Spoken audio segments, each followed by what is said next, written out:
Joined by my co-host Ryan. You can see me at JB on Broad.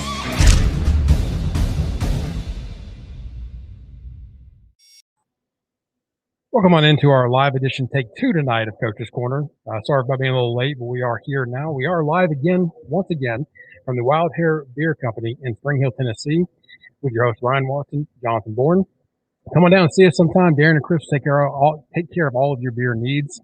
As always, we are brought to you by Broadway Sports Media, partnered with 440 Sports. Find all of our great content at BroadwaySportsMedia.com. Speaking of BroadwaySportsMedia.com, Jonathan, we have had an influx of articles. If you have not checked that out yet, please do yourself a favor. Go on over to the website and check out everything that's been hitting the website daily. One of those new contributors we have with us here tonight is Mr. Easton Freeze. You can find him at Easton Freeze on Twitter. Easton dropped an article today, as a matter of fact. It's going to be the primary subject of our first part of our show here at 4:30 p.m.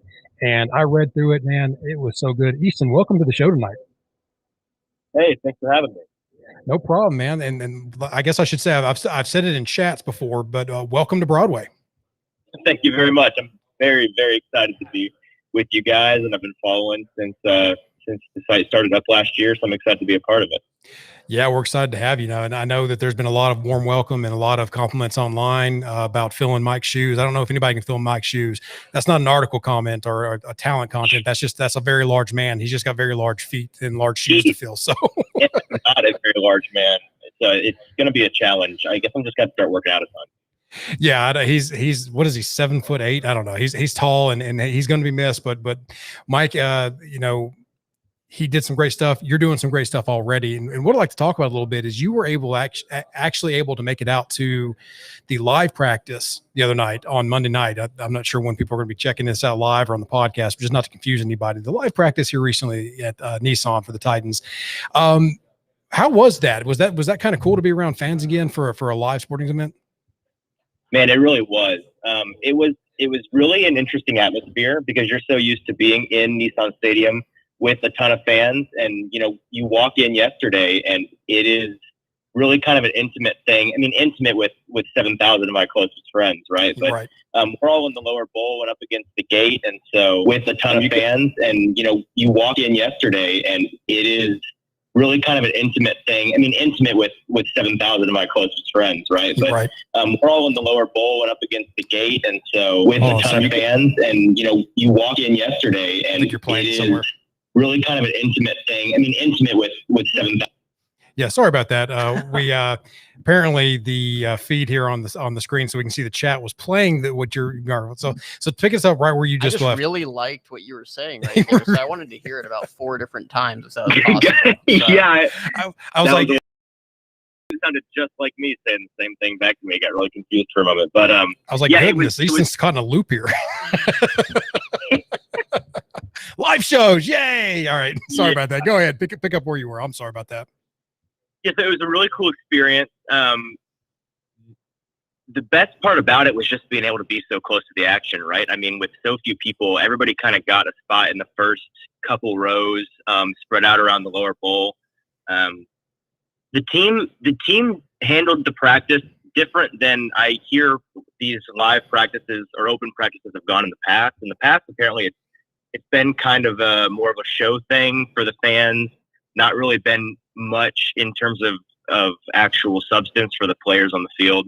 But they handled this practice yesterday just like I imagine they handle practice at training camp. They came out and started in their individual unit groups with their individual coaches, started stretching out. I mean, it looked a lot like we were all over there at St. Thomas watching them at training camp, which they talked about. Both JR and Mike Vrabel got a chance to talk on the microphone to everybody and just let everyone know how disappointed they were to not have people out there at St. Thomas Park right now. They've got the construction going on, right? And so they can't have fans right now. But you could kind of tell. You could tell the players were kind of amped to be in front of fans for the first time in a while. They were hamming it up a little bit, coming as close as they can to us, with the COVID guidelines and talking and winking and waving. And But they started out just doing regular team practice warm up. They stretched it out, and they got into a couple different periods as well. So it was exciting. That's awesome. Yeah, from the videos you were posting, you had a pretty good angle there. And I know they made some announcements talking about the YouTube A Titan Story Mississippi Made, chronicling Jeffrey Simmons and AJ Brown and kind of their rise throughout the ranks there. So that's going to be something cool for the Titans fans to check out.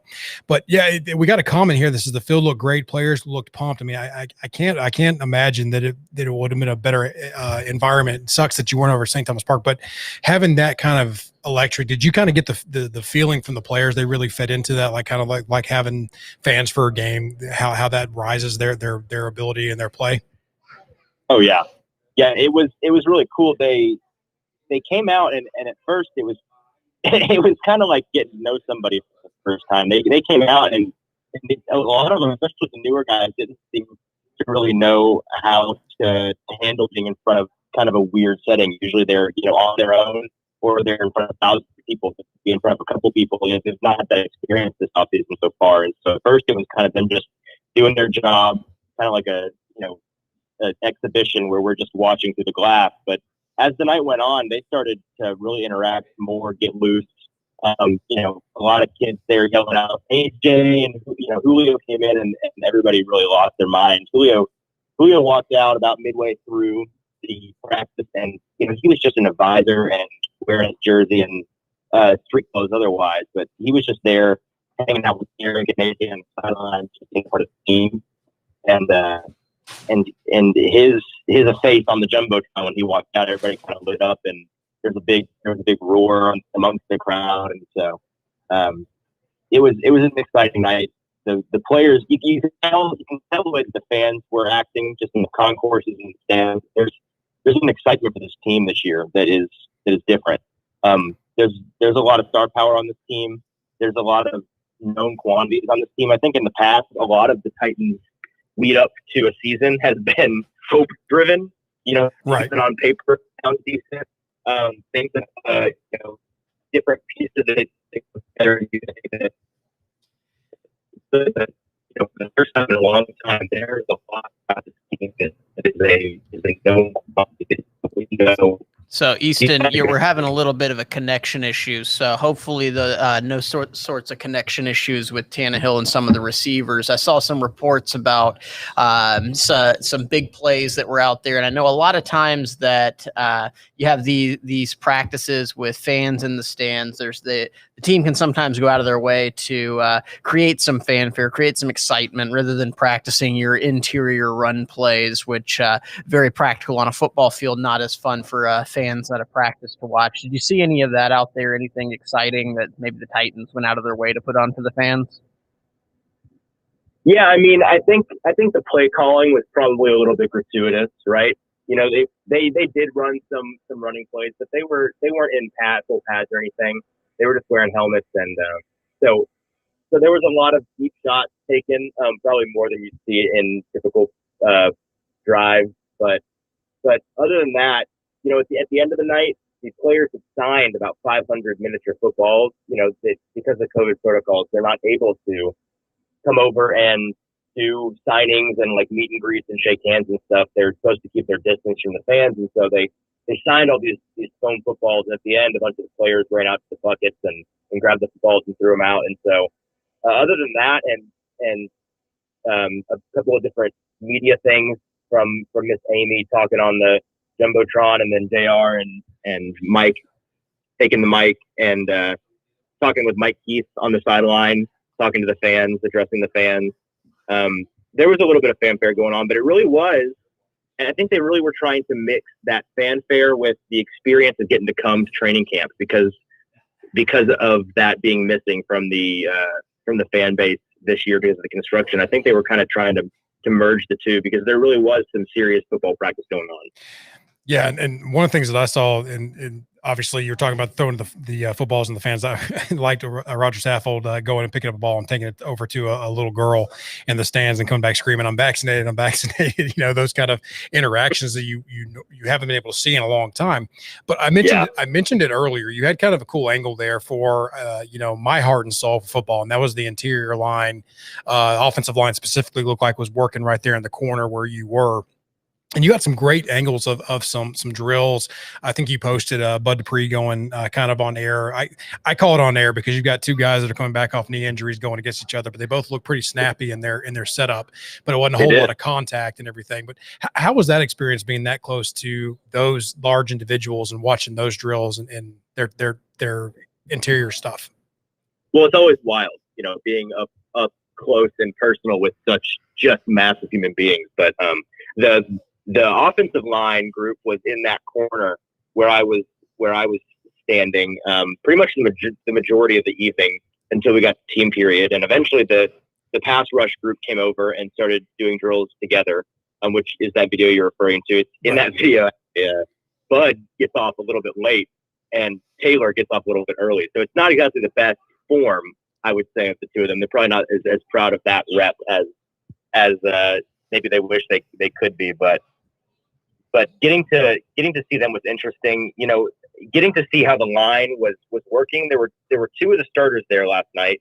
Roger Saffold and Taylor Lewan are out there, and the primary group that was running for the line drills was Lewan and Saffold in their usual spots, and then they had Radens in at right guard, I believe, and they had Munyer at center. And so it was interesting to see. They continue to play with where they want Radens to fit in, and I wonder if that's really more helpful or harmful to his development being switched around so often on the line.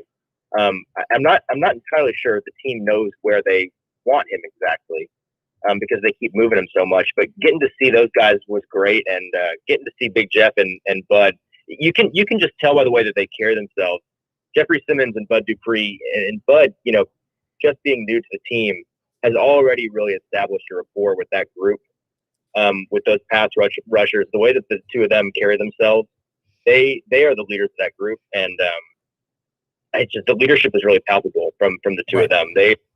They're watching and talking and hyping each other up, and constantly in the ears of the other guys, giving tips, giving pointers, demonstrating stuff for them. So that was really cool.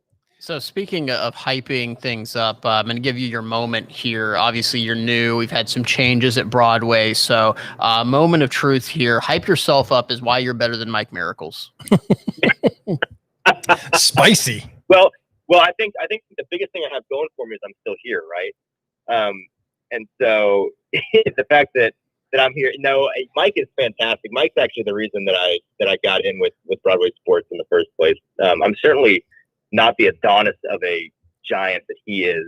I like the myth of Mike Miracles continues to grow. He is a tall human being, but he's now apparently The Rock combined with Shaq. So I just want to point that out there. But sorry, Easton, you continue. No, I mean, it's by the end of the season, I think he's going to be in Greek mythology. It's going to be actual stone giant throwing mountains. Mike will be. But the age of Mike. Yeah, exactly. It's going to be an entire age in the pantheon of history. But yeah, it's been exciting getting to get in, and I've fostered a relationship with Mike the last year, just getting to talk to him on social media and get to join the group. And so I'm going to try I think just the timing of my joining Broadway that happens to correspond to the timing of him stepping away, which has nothing to do with one another, led some on Twitter to believe that I was brought in to replace him, which is not true. But I'm going to do my best to try to fill his shoes, at least just fill the quantity, because that man he put out so much content. He ate, slept, and breathed it, I think. Yeah, nobody tell Easton that is why we brought him. But no, I'm kidding, Easton. I'm kidding. And Mike's not handling retirement too well, because I still see him tweeting and posting about he can't turn his brain off, and that's a good and a bad thing, because that's where when I stopped coaching, it took me I couldn't watch a football game without critiquing every single play, and I was annoying to watch a game with. And finally, Jonathan and I actually bonded over that I would watch a game and I'd be talking about the plays. And after like my third or fourth time doing it, I said, man, I'm sorry. He goes, no, that's fine. Keep going.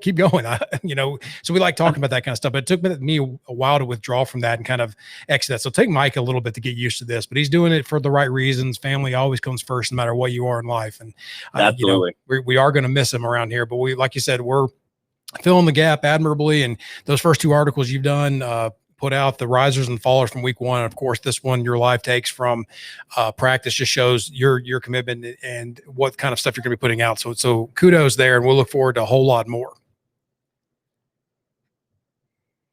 So anything else from the live practice, Jonathan, that I know that I touched on my big part, the big boys watching there. And I love the video of Raiden's getting, just to touch on this real quick, I love the video of you getting Raiden's a little extra workout to practice, working specifically on his quick set from the tackle position. And I see a message here in the chat where it sees, kind of talking about moving Raiden's around can be detriment to his development.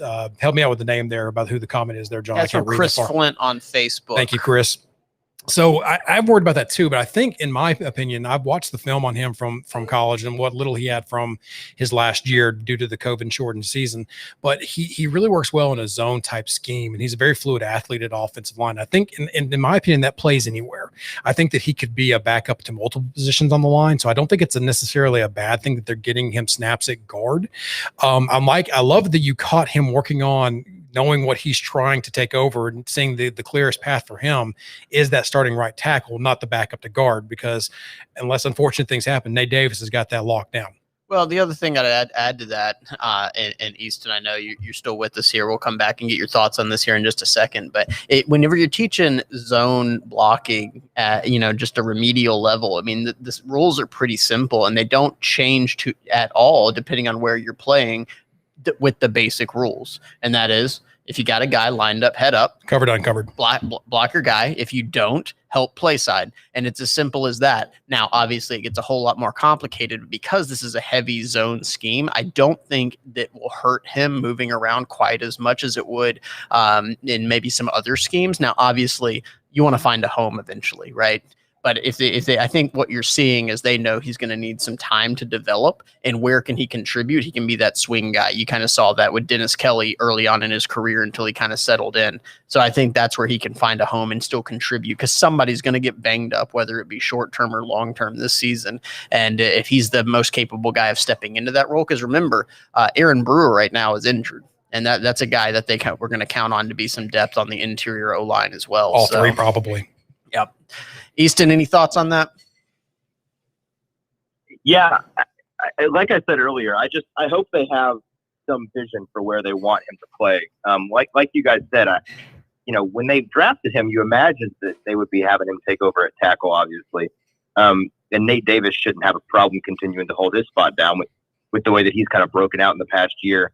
But then it leaves me questioning if they're really set on that, or if they think that maybe this is just some method that they're using for development, getting him moved around so often in practice.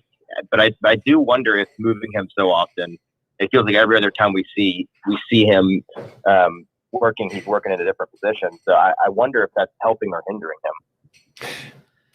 Yeah, I don't think it's hurting so much as long as he's getting some tackling. You saw in the preseason game, he did get some reps out there tackling. I thought he settled in. I think because that's his more natural position, or at least what he's used to. But I just think that at this point in time, if you tell him that his best way to see the field is at guard, he'll probably do what he can to be that backup just in case. But I think that versatility is never a bad thing. Your development, sure, but getting live NFL reps in any kind of capacity is always preferred over sitting over on the bench and never playing for your team. Hey, Wilson. So thinking there, at least he's getting some work in, is my opinion. Now, if we get towards the middle of the season and we still haven't seen a major shift at the tackle, that's when I'm going to say, well, they drafted a guard in the second round. Right. Well, Easton, it has been a pleasure. Really happy to have you on with Broadway. Obviously, just getting started this week, but we've already seen some great reviews out there from you. So I know we got a lot more to come here. So really appreciate you joining us tonight. And I know we'll probably have you on later on in the season. Awesome, guys. Pleasure being with you. Have a great rest of the show. Thank you, Easton. and this is where we would probably have a commercial break if we had some things. So brought to you by Wild Hair Beer Company. We're still brought to you by Wild Hair Beer Company. So we'll take a pause and do that. So, but no, Easton brought some good points. I wanted to get him on the show tonight because that article he wrote was fantastic. And to be honest with you, it kind of gives some insight. And obviously with our having full-time jobs, we're not able to get out to some of that live stuff as much as we can. My daughter, I think, is involved in 3 different soccer leagues right now, so that's taking a little precedent for me as well. But it's always good to get those takes. So I'm glad we've got some Broadway representation at some of those things and giving that feedback. And I was jealous, man, being that close to the offensive line. That's, like I said, that's my heart and soul, and I really enjoyed getting his take on some of that stuff. Yeah, no, I expect big things from him. Obviously, no pun intended, but some big shoes to fill, but big opportunities, just like it's next man up. So Easton, big things from him coming up. One thing I did want to jump back to here, we did get another question in early on, and Kenneth from Periscope talking about the opportunity, whether or not they're gonna, maybe we could see Josh Reynolds put on the PUP with the Achilles to keep more receivers. I think if he was going to end up in that situation, I'm not sure he's out there on the practice field right now. I think there's no reason of running him out there. I think they expect to get something from him early on in the season. So, I mean, if it was truly just about getting him healthy, then I think they'd already have shelved him right now.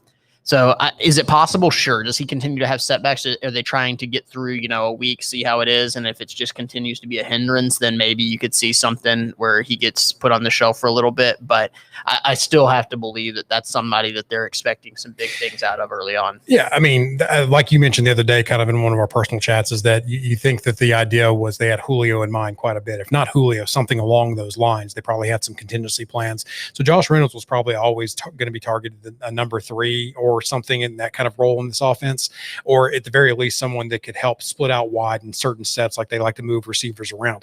And it's one of those things too where you see he's had one of his best practices, or at least from the reporting is that he had one of his best practices here recently. Obviously the news comes out about the Achilles and how it's kind of hit or miss for him every day. Obviously you don't want him to have to deal with that, but at the same time, if he's hit and miss, if he's more hit than he has missed, especially when it comes to practices, but he's still able to get some good work in, I don't really want to say put him where he's not going to be able to be used at all, because you didn't go out there and get him to sit him down, especially if it's something serious. Obviously I'm not a doctor, surprise there. So, I'll kind of have to just rely on. I know there's some distrust there when it comes to some things Vrabel says. Not that there's a lot of distrust, but I see the social media where you don't want to believe what he or John Robinson says at times. But if they're saying that he's good, if they make that decision to keep him active, then roll him out there and just deal with it. I guess you're just gonna have to make a judgment call week to week. I mean, so he's there's a couple other receivers around the league that used to be like that, and if you can just get a good game out of them, 3 out of the 5, I think you're good. No, I completely agree. So let's move on then. And I see one question coming in here from Titans Film Room asking what we can see from the game this weekend if the Bucs don't play any starters. That's a tease because we're going to get to it later in the show. So I'll come back to you. Thank you, Titans Film Room, for teasing there for us. So just to wrap up there, we'll get to that in just a little bit because they are already in Tampa on their way down. They're going to have their joint practices and everything. But I wanted to finish up just a couple other thoughts too, because I did like that Easton did put in his article too that Sam Ficken was able to put on kind of a mini show at practice, going 8 for 9 with a long of 53.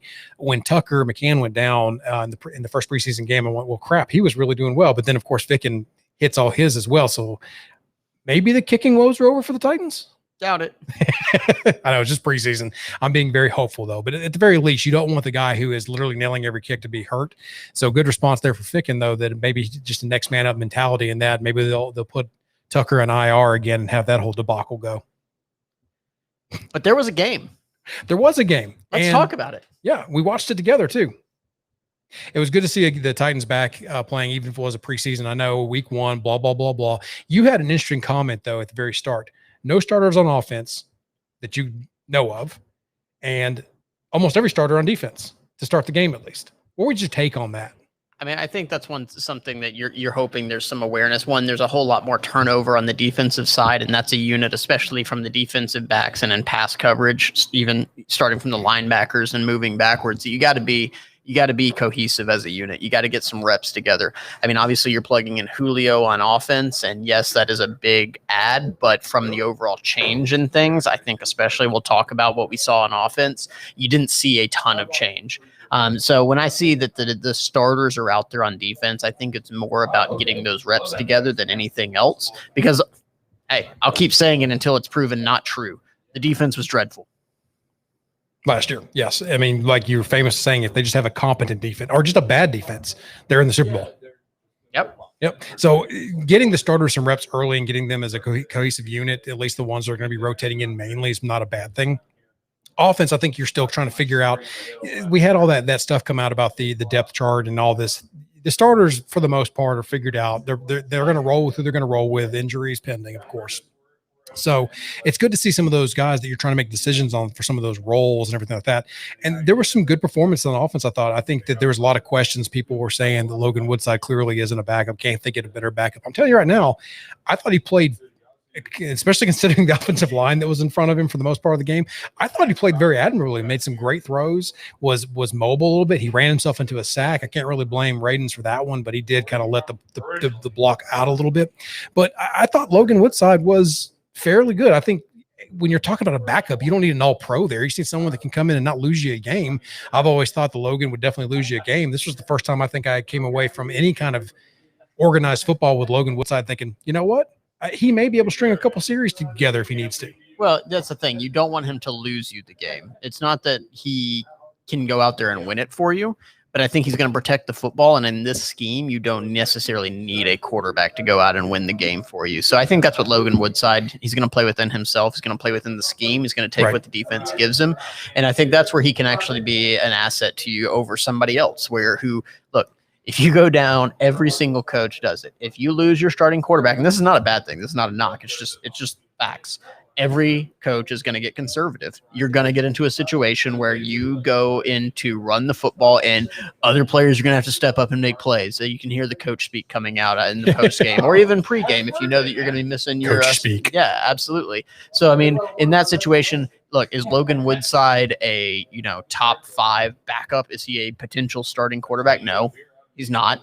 But can he be a competent backup for a short term? Probably. And ultimately, if you lose your starter for longer than a short-term absence, your season's shot anyways. Right.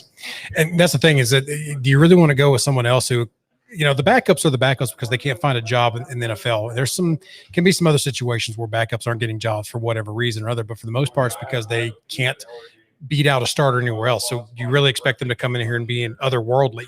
The other benefit about Woodside is that he should at this point know the majority of the offense and be able to be competent to handle possibly a bigger playbook. I'm not saying talent wise he could be, but at least mentally he's been around enough to where maybe he can handle that wider variety of plays.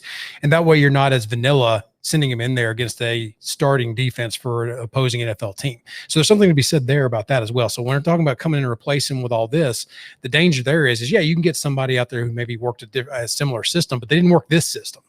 And they're going to have a learning curve coming in. So I at this point in time, seeing what I saw, I'd prefer to stick with Woodside as the backup. No, I completely agree on that. Now let's talk about what we saw in offense. And I think what everybody wanted to see was the same old thing. Don't mess things up. Don't. What did I say last week? Don't broke what's fixed. I think was my saying last week. And so that or mercurial. Yeah, mercurial. I'll work it in sometime this show as well. So I mean, I think whenever you look at what you saw in offense, it to a large extent, it was more of the same. It was, you're going to be running out with a tight end in to help block on that. You're going to go through the run game. Part of that may be because I think Vrabel wanted to get through a first preseason game as quickly as humanly possible. But I think what you saw, the only real change is you did see a little bit more 11 personnel than maybe you saw previously. And I think whenever you have a Julio Jones, a Josh Reynolds, and an A.J. Brown, that's not something to, be surprised about. But the offensive coordinator, when he was out in Oakland or Vegas, Oakland, he was Oakland at the time. The artist formerly known as the Oakland Raiders. Bad haircuts. That was kind of his staple. He ran a lot more 11 personnel. Now, for any of our viewers or listeners, you're talking about 11 personnel. That's 3 wide receivers. You got 1 running back, 1 tight end. And so that tight end with the Titans generally is going to be in line, which is he's right off the tackle. Other teams, when you talk about a true spread, that could be to be clear, you could have 2 tight ends on the field for the Titans, and based on the personnel, it still could be 11 personnel based on where they're playing Ferkser. So Yeah, I mean, depending how you do it. I mean, but 11 personnel is still 11 personnel. So Right. I think from that standpoint, you saw a little bit variation there, but ultimately the things that they were trying to do was nothing you haven't seen before. And frankly, for a first preseason game, you don't want to see a ton. Yeah, I think I said that during the last show that I wanted to see the offensive line because you knew there was going to be a bunch of backups, a bunch of guys that probably aren't going to make the team. Just how could they even do anything productive? And even though that they had a bad night, and I'm hoping that they aren't counting on some of those guys to make it through to the team and be in games for the most part, I wanted to see how Darrington Evans ran. I wanted to see how if there was a capable backup to Derrick Henry because. There's something to be said about giving Derrick Henry the ball every single time, but unfortunately that's just not possible. I know he's otherworldly in his conditioning and the shape he's in, but the truth is you need someone to be able to spell him at some percentage of the time. So I wanted to see Darrington Evans. We've been excited about him since last year. And with all the injuries and everything, you really haven't had that chance, to what is he going to be in the NFL? I don't think he's gotten a fair shake. And unfortunately, in the first two series, I can't remember if it was the first, second series, coming up lame. Did they ever come back? Was it a knee or an ankle? All we got was day to day. So it didn't sound like it was hamstring, at least, I guess is the positive thing there. But I would have liked to have seen him come out of that unscathed. I thought he looked good in the couple runs he had before getting hurt. He looked like what I thought he was going to look in his zone system. And I'm really excited to see him in that zone system because of his vision and his ability to cut on a dime and be able to use some of those wind backs or cutbacks that Superhorn likes to harp on if you ever follow any of his breakdowns, which is very much what he's supposed to do. He's also could be that third down running back and be able to catch some things out of the backfield. So maybe you don't have to keep a Jeremy McNichols around and those kinds of things. So unfortunately, I'm still left coming from that game thinking, well, is he the guy to be the number 2 running back? And unfortunately, I really wanted to see if we could get that answer this preseason. But if every preseason is going to end like that for him, it's more of the same from Evans. Well, I think from a true number 2 standpoint, yeah, you have some questions. Is he a guy that can step up if Derrick Henry goes down? What you didn't really see is how I think they're actually going to use him a ton, and that is where being a receiver coming out of the backfield. And so I think he gets a little tweaked on there. You're just going to go ahead and pull him out. No reason to power through it. Sure. Yeah, the way they were running him, I don't think you're actually going to see that unless there is an injury to Derrick Henry, which frankly, nothing there is going to, fill that role. So there. Knock on wood. Yeah, I think sorry about that. You see whenever he can get back, but I don't know. I still think he can fill the role that you're going to be looking for him to do. Got some weird looks in the bar from knocking on the bar there. So, but I guess my point, I agree with you on that. I just would have liked to have seen him come out of that because I don't think he was going to play much more than that anyway, that night. So I just would have rather that not have happened to him. We touched on Radens earlier about playing in at guard and then moving out to tackle. I thought he did much better out of tackle throughout the game. I thought he had some rough spots, but run blocking, I thought he did well. Yes, you're going to roll your eyes and make a comment here, but I thought Miller Forstall played very well. I was very surprised with the run blocking that he was able, not just the touchdown pass, whatever. That's a wheel route, linebacker bit, and if he drops it, it's a problem. It's more of a problem if he drops it than if he catches it. That's an expected catch in the NFL. So I'm not going to talk too much about that, but he looked fluid in it. But I really like the blocking there. Whether he makes this team or not is still yet to be seen because there's a lot of talent there. Stalker, of course, look good as well. So there's a lot going on there at tight end. But those are my takes from offense. And I also want to get your thought too, because you saw some electricity out of Chester Rogers from not just the receiving position, but in the punt return game. And I think that was one of the big things that stuck out to me. So what is your kind of thoughts now on the receiving position for the Titans after that first game? Yeah, I think everybody, all the talk was around Marcus Johnson, whether he was going to come in here and snag a spot. Is he going to take Josh Reynolds' spot? Well, that has ended very abruptly. Yep. And so when it comes to Chester Rogers, I thought he looked really good at punt return. Now he also had some catches there. I think he's competing directly with Cam Batson, and I think this team, this coaching staff really likes Cam Batson. So Batson knows this offense. He's familiar with it. Look, Rodgers is a better punt returner, looks electric at punt returning, but when you have an offense that is top 5, I don't care. Can you catch the football? Literally fair catch every time. Don't give up a long punt. Yeah, could you steal an offensive touchdown? 1 or 2 is a spectacular season for a punt returner. Guess what? With this offense, if it's what you expect it to be and what you need it to be to win a Super Bowl, chances are that offense is going to score a touchdown anyways. Yeah, but you can't argue with that. The closer you start to the goal line, the higher your percentage of touchdowns goes. I mean, it makes sense that the shorter field you have to drive, the more opportunities you're going to have. More opportunities you have, the more chances of points you get. So having a competent punt returner to me that can at least get you another 8 yards over expected and not fumble it is the key there.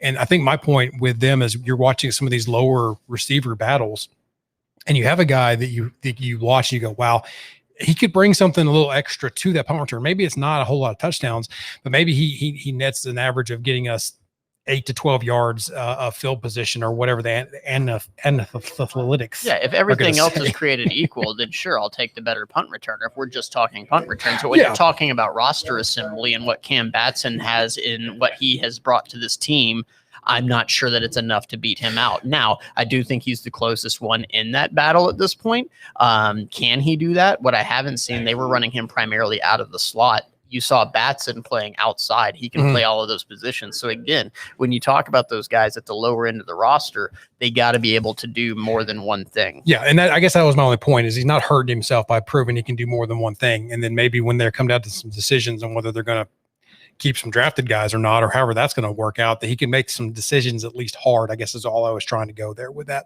You can have your opinion, man.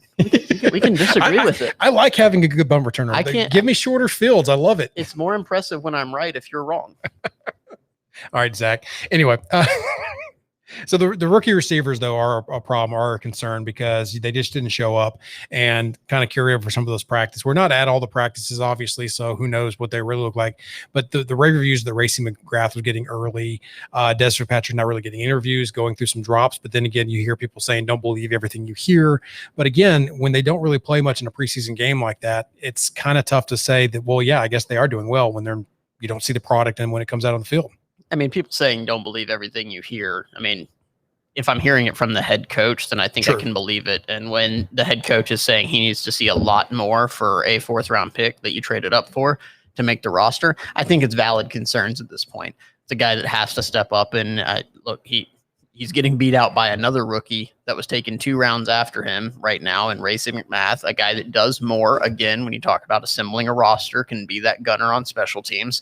So I think it's an uphill battle, and I think he's easily far down that depth chart. I would be surprised if he makes the roster at this point. I think they will probably cut him and try and stash him away on the practice squad. And I think at this point, you almost have to think that's just a save face for the trade.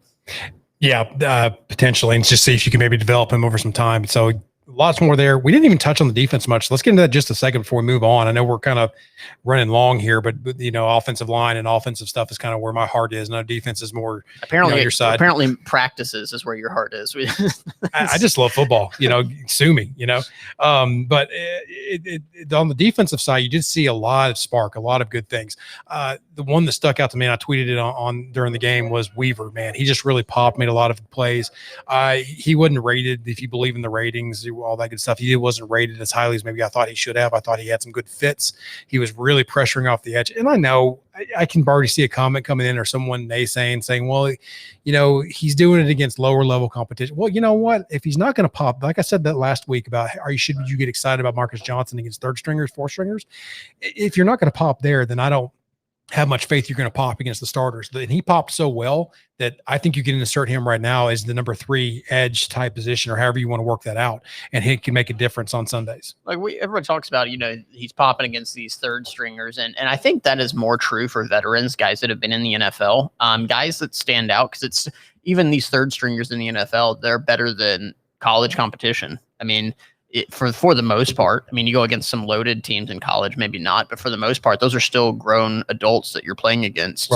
Looking at them and the way he performed is exactly what you want. Are we putting him in the Hall of Fame yet? No, but from a sense of having depth at a position that needs it, it was really exciting to see what he did. And the way he went about it, he wasn't just running around an edge on people. He is a big guy that was able to set the edge, had a secondary move to get off blocks and support in the run game. So there was a lot to be excited about what you saw out of him. I really like what you saw from the DB play out there. I think that they were aggressive. They were staying with receivers. we talked a lot on the offseason how they were trying to run a lot more man coverage. You didn't see a ton of it, but even in their matchup zone coverage that they were running, they were playing a lot tighter. Christian Fulton looked good on the outside. I think that is probably where he is better suited to play just with his body type. I don't know how often you want him inside playing in that nickel slot. So a lot to be excited on the defensive side. Atlanta was very, very vanilla, playing backups all around. So, but again, you'd be more worried if they look like crap against a team exactly. like that. So if they gave up 20 points or 23 points, then you're a little more worried. Am I ready to say that this is a top 5 defense? Absolutely not. I seeing what they have to be? Yeah, well, they don't have to be. But if they were going to be, that's what you would want to see, right? And I don't think they are, but you saw what you wanted to see. Right. So we had some other stuff to cover, but I kind of want to get to another topic on the first game. In the second game, talking about looking forward to Tampa. The team is down there right now, going to have those joint practices with the Buccaneers, and maybe we'll get some more cool little quips for between Brady and Vrabel, or talk about horse racing or something. Maybe talk about Diana's baby. Whatever comes up when they're out there in the field crossing each other again, about helmets on and everything like that. I'm so lost. I have no idea where you're at now. Well, I don't either. So I mean, that welcome to my mind. But they are going to have the game. I think we discovered it was 6:30 on Saturday. Thanks, Darren, for that heads up there. So 6:30 on Saturday, they're going to play. What are you looking for? Is this game your expectations? Do you think the starters are going to play a little more? Generally, teams will ramp that up. I doubt very seriously you'll see all the starters. But what are your expectations or thoughts there on the starters? I think you'll see a little bit. If I had to guess, you'd see a drive or two from most of the starters. I still don't think a guy like Julio is probably playing until week 1, which I could see an argument for getting him in there at least for a series, just because, it is a new team. But at the same time, it's Julio Jones. You know what he is. He can play in any system. And if he can't play in your system, you should be fired. You have a terrible system. So it's one of those things. I think you'll get a few starters out there. I think the defense, again, you'll see something similar to what you saw last time. But I think that week 3, really, I just don't think you're going to see many starters because you don't have a week 4.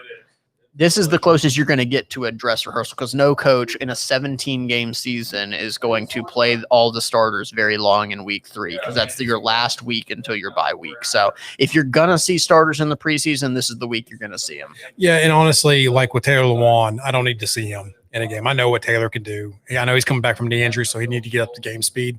But I think that Taylor's one of those players Taylor Lewan's one of those players that you have to just throw him out there, and he's going to be himself.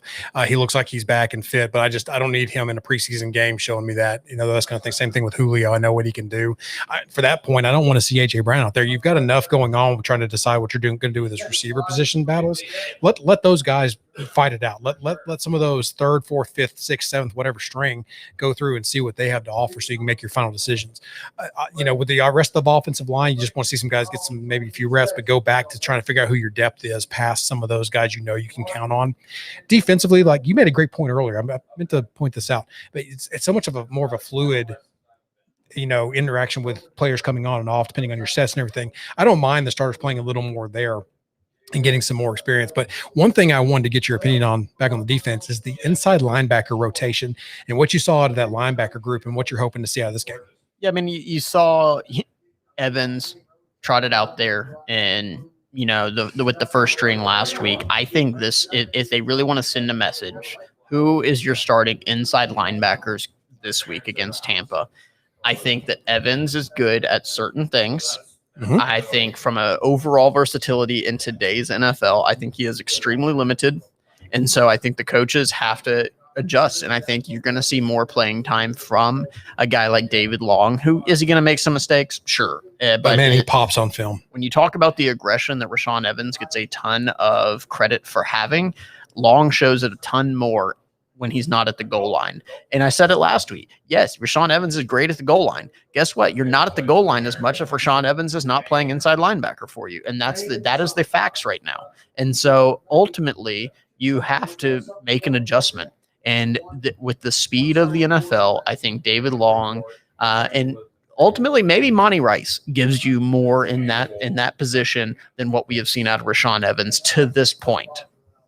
Yeah, I always kind of almost forget about Monty Rice just because I think Zach hated on him so much. I just kind of put him out of my mind. But I thought he did well in the game as well. So I'd like to see a little more out of him to see what he can do, see about the rotation. Because as you saw last year, linebackers are going to get hurt too. We saw what happened with Jalen.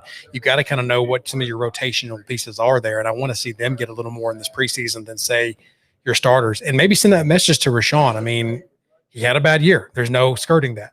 And he needs to improve. And I don't know if the improvements he can make are going to be there, because he can work out a lot harder and he can do all these things.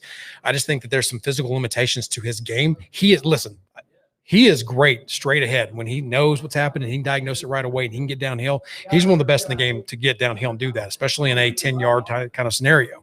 But you ask him to start reading and doing some of these other things, that's where he can get a little lost, or at least he did last year. Maybe some things changed for him, but I'm going to have to see it before I think that he can do those things. I didn't see it last year. Yeah, and I think ultimately the disappointing thing is, preseason football, what do we talk about on offense? Teams keep it simple, keep it super simple the whole time. That is a game, that is a scheme. Those are games that a middle linebacker should excel in. It is basic football. Go with the basic reads that you've been looking at since you've been playing Pop Warner football. And if you're not standing out right there, I'm not sure when you will. Right, which brings us back to the point we've made. Pop in these games, and you'll get some run, at least in my opinion. So, anything before we move to the last game, the last position, anything you want to see out of the corners? No, I think I'd be interested to see if Caleb Farley gets any playing time. I know he's close. He traveled with the team, wanted to be a part of that. It may still be a little bit soon, but obviously seeing how they line some things up and seeing how they perform when they have the full stable of full stable of players out there. Ultimately, is Christian Fulton going to bounce inside, or is he going to stay outside? That's where the question really is going to need to be sorted out. I think Fulton is an outside corner. So is it Janoris Jenkins extending his playing career by moving inside? He's a physical guy. He's a fairly big-bodied guy that's willing to go mix it up. So that is what I really want to see, is who is their nickel corner right now. It may be Chris Jackson. Yeah. Can you tell me more about your full unit that you got into there? This is a non-safe for work podcast now. Oh my goodness. So we're going to take one more topic before our beer review, give Darren enough chance to collect himself and get over here near the mic so he can tell us a little bit about the tasty beer we have tonight that we've been sipping on. Yeah. So, but while we're getting Darren to come over here, any other thoughts on the NFL or any other headlines that grabbed your attention? Well, I'm a sucker for the rookie quarterbacks. I'm on record as saying that Justin Fields will end up as the rookie of the year. I just think he brings that to the table. But ultimately, I think it matters where you end up as a player, and Trey Lance and where he ended up in San Francisco is just such a great position for a quarterback to be in that may just be too much. Now, I will say Justin Fields, I think, looked very good. People will say he struggled early on, but if you're looking at actually where he's positioning the football on those throws, his biggest issue is he's almost too patient, right? He holds onto the football, and you like that to an extent. But is that going to, come back to bite him? As Titans fans, we'll see. You go back to Marcus Mariota, a guy that hung onto the football constantly, and it got him in trouble. So there is a downside to that. But I really like what I saw out of both of those rookie quarterbacks, and I'll be interested to see how they kind of build on it. And ultimately, if either one of them becomes the starter by week 1. Yeah, I noticed you didn't mention the future rookie of the year, Mac Jones. That may end up happening too. I mean, I'll admit he's looked pretty good, but when you talk about the weapons around him, sure. It's when N'Keal Harry is your tight end, he's making Kelvin Benjamin look appetizing. I use that word specifically for Kelvin Benjamin. Oh, some biscuits going on. Yeah. Well, the young quarterback's always kind of a hit or miss thing for me. I had some strong feelings about Justin Herbert last year, what I thought he could do if he got the chance, but it took a stab to the lungs to get that chance. So that wasn't a guaranteed thing. But then once he got in there and took over, it was clear. Are you saying that somebody should set something up to stab some starting quarterbacts in the lungs? I mean, if these younger quarterbacks are willing to look out, Andy Dalton. Well, you can't beat out Andy Dalton. I got some other questions, but maybe the coaching, maybe not for Justin Fields, but maybe for some of the coaching staff at that point. I'd argue Andy Dalton is a better quarterback right here and now than Cam Newton. Sure, but I think that Justin Fields could be better than Andy Dalton. Oh, I'd agree with that. I just wanted to make a point that if you're saying you can't beat out Andy Dalton, no, you can't beat out. Fair enough. So let's get Darren over here if he's ready. I'm ready, bro. All right, sir. Come on in. I'm going to turn your mic up here. I've adjusted as you start talking into it. Welcome back, sir. fellas. Thank you, sir. It's good to be back. Thank you for having us last time. We're really enjoying this. So you guys are drinking the Shotgun Wedding, which is a brown ale from Lexington, Kentucky. The brewery is Country Boy. It drinks like people that come in like lagers or like pilsners. I direct them to that sometimes. You know, it looks darker, but it really does drink like a light, crispy beer that you could drink on a kayak or on a pontoon or at a Titans preseason game. You know what I mean? We're not very specific on where you drink, just not in a car. Not while driving. Yeah, not while you're doing driving. Donuts, those kind of things. Yeah. Don't try this if you're listening to us on your commute in. Yeah, but if you can find, it's pretty readily available. There, a lot of breweries don't mass produce, and like that's the problem with craft beer right now. But Country Boy, they make a lot of Shotgun Wedding, and it's vanilla bean. It's crisp. If you see it at Kroger or Publix, forget about it and just come here and buy it. That way you can just, buy a couple and have a couple, Yeah, it reminds me a little bit. I've had almost that peanut butter lager, and I think that's the vanilla bean that I'm tasting. Yes, you're definitely getting the bean, the roast in that. But it's not heavy sitting like a porter. It's complexionally dark, but it's light on the taste and the stomach. It's not going to weigh you down very hard. I like it. Yeah, it looks like it should taste like a heavy beer, and it does have some of that taste, but it doesn't sit like a heavy beer. It's got that porter look to it. Yeah, but it's got that like light crisp. Yeah, I don't quite have the right after thirds on Thanksgiving feel. I don't feel like I'm having Exactly. to. I don't feel like I have to chew my beer. You're not going to wake up and see the Lions down by 45. Exactly. When you drink that. So. Well done. Beautiful. All right, the beer rating time. I'm going to give it. It's not quite the IPA of last week. Sure. However, I still like it, and I'm an IPA guy, so I'm going to give this. My PFF score is 82.34 out of. I think it's out of 100. That'd be life. Oh, okay. That'd be life. I'll take that from an changing. IPA guy. Yeah, for sure. So, I'm an IPA guy, but not a picky guy. I can't remember where your stats were last week. I thought you were at 9.2 for that IPA, and I was probably around a 9.9, honestly, for me with that last year, because that was last year. Wow, last week. Yeah, I really enjoyed that. Go. I'm not a fan of the heavier beers for sure, but I would consider this as well. I'm probably gonna be more like an 8.5 if I was 9.9. Is that out of 100 like mine? No, it's out of 10. Let's go to 10 for me, because I can't count past 10. He's a Bama fan, so his scale give me gets some break. Former offensive roll line, tide, man. Let's go.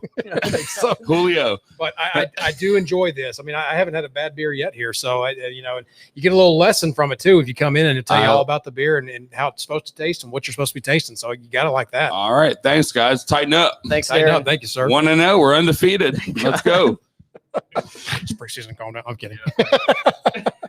So that's our beer review tonight as well. We're going to keep doing this all throughout the season. Depending on if we can ever get up here for Sundays, you may see some more inebriated beer reviews from us, depending on how deep we get into it.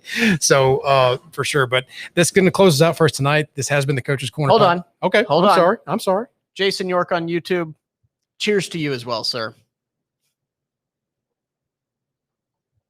A mini chug there to finish the show. I clear my voice. Yeah, now go ahead and try. Yeah, now go ahead and try to just chug the beer. Yeah. Like I said, this has been the Coach's Corner, part of Broadway Sports Network, live from Wild Hair Beer Company. Every Tuesday night, come out and join us sometime. Have some of these beers with us and give us your thoughts as well. Remember, be sure and check out all of the other podcast articles and video breakdowns that Broadway Sports has to offer at BroadwaySportsMedia.com and on Twitter at BroadwayTN. Check out the show at Coaches on Broad. Follow Easton Freeze, our new writer, at Easton Freeze. Follow JB at JB on Broad, myself at Ryan on Broadway. Until next time, We out. see ya.